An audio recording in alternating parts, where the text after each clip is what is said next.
কিয়ামতের বড় কয়েকটি আলামতের মধ্যে উল্লেখযোগ্য হলো ইমাম মাহাদির আগমন। সারা বিশ্বের মুসলিম উম্মাহ যখন চরম বিপদের সম্মুখে দাঁড়িয়ে থাকবে, ঠিক তখনই আগমন ঘটবে তার। ইসলামী চিন্তাবিদদের দাবি, মাহাদির আগমনের অনেক আলামতই ইতোমধ্যেই প্রকাশ পেয়েছে, বাকিগুলো প্রকাশ পাওয়ার পথে। তবে কি সন্নিকটে ইমাম মাহাদির আগমন? বিস্তারিত জানাচ্ছেন আরিফ হাসান।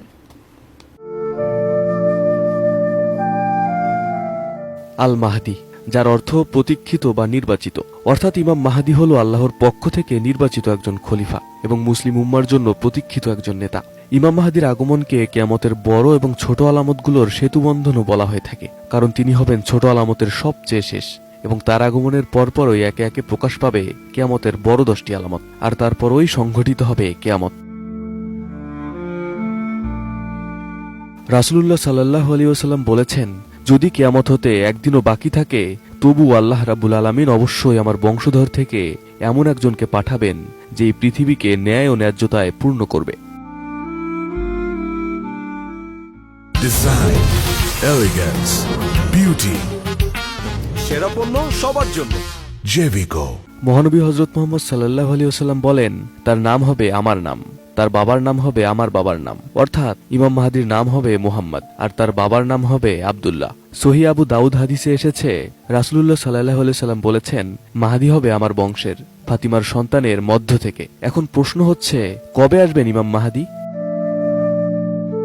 হাদিসে এসেছে, আরবের একজন খলিফা বা বাদশার মৃত্যু হবে। সেই খলিফার 3 ছেলে ক্ষমতার জন্য যুদ্ধ শুরু করবে। এই যুদ্ধ থেকে বাঁচার জন্য মুহাম্মদ ইবনে আব্দুল্লাহ নামে এক ব্যক্তি গোপনে মদিনা ছেড়ে মক্কায় পালাবেন, কারণ তিনি এই ঝগড়া বা যুদ্ধের মাঝে জড়াতে চাইবেন না। তবুও কিছু লোক তার পিছু নেবে এবং মক্কায় তাকে খুঁজে পাবে এবং তারা তাকে কাবার রুকুম এবং মাকামে ইব্রাহিমের মাঝে নিয়ে আসবে।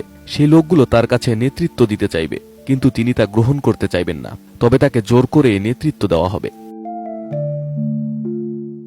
ইসলামী চিন্তাবিদরা বলছেন, ইমাম মাহাদির আগমন একেবারেই সন্নিকটে। তাদের দাবি, তার আগমনের অনেক আলামতই ইতোমধ্যে প্রকাশ পেয়েছে। বিশ্বজুড়ে অস্থিরতা, যুদ্ধ এবং প্রাকৃতিক পরিবর্তনকে ইমাম মাহাদির আগমনের আলামত হিসেবে দেখছেন তারা। হাদিসে এসেছে, ইমাম মাহাদির আগমনের পূর্বে বিশ্বজুড়ে অশান্তি ও বিশৃঙ্খলা বাড়বে। বর্তমানে মধ্যপ্রাচ্যে উত্তেজনা, রাশিয়া ইউক্রেন যুদ্ধ, এশিয়ায় উত্তেজনা, আফ্রিকার গৃহযুদ্ধ সহ নানা অস্থিরতা হাদিসে বর্ণিত অরাজকতার আলামত হিসেবে দেখা হচ্ছে। মাহাদির আগমনে উল্লেখযোগ্য আলামত হিসেবে হাদিসে এসেছে আরব অঞ্চলের মরুভূমিতে সবুজায়ন এবং প্রাকৃতিক পরিবর্তনের কথা। বর্তমানে সৌদি আরব ও সংযুক্ত আরব আমিরাতের মরুভূমিতে বৃষ্টি এবং সবুজ প্রকল্পের বাস্তবায়ন হাদিসে উল্লেখিত বর্ণনার সঙ্গে মিলে যায়। বলা হয়েছে, ফোরাত নদীর আশেপাশে মূল্যবান সম্পদ নিয়ে সংঘাতের কথা। বর্তমানে ইরাক ও সিরিয়ায় তেলের খনির নিয়ন্ত্রণ নিয়ে দীর্ঘমেয়াদী যুদ্ধ চলছে। এই সংঘাতকেও বড় একটি আলামত হিসেবে ভাবা হচ্ছে। এছাড়া জেরুজালেম বা আল কুদস নিয়ে চলমান সংঘাত এবং আল আকসা মসজিদ কেন্দ্রিক উত্তেজনা ইমাম মাহাদির আগমনের আর একটি বড় আলামত হিসেবে আলোচিত।